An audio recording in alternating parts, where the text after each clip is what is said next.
And now we have Stefano Micella with us in studio to talk sports. So, Stefano, what happened with the Alouettes this season?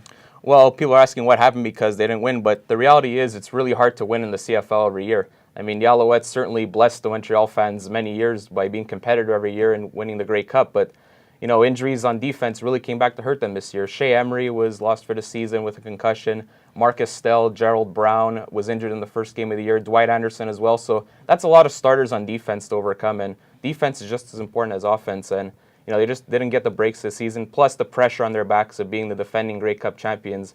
That's a lot for a team to handle. And the fact that they lost this year, that's a lot of pressure off of them going into next year. Do you think we can see Anthony Calvillo come back for one more season? Well, that's the question on everybody's mind, and I think Calvillo really proved this season that he could still play at a high level.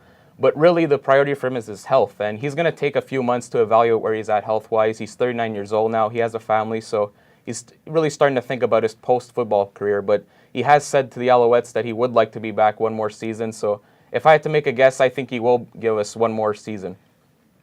And moving on to hockey, what do you think about the Habs and the inconsistencies they've been having so far this season? Well, I think the reason for the inconsistencies is the young defense that they have. And when you have a young defense core, you're going to expect some good nights and some bad nights. And Andrei Markov still hasn't played this season. Hal Gill and Yaroslav Spacek have been banged up. So it's pretty tough for a young defense core to, acclimate themselves to the pressures of playing in the NHL. And plus up front, there's not a lot of depth there scoring-wise. They've had a lot of trouble scoring goals. So if you don't get the bailout by your goalie every night, it'll be hard for a team like that to find ways to win. All right, Stefano, thanks for the update. Thank you, Rob.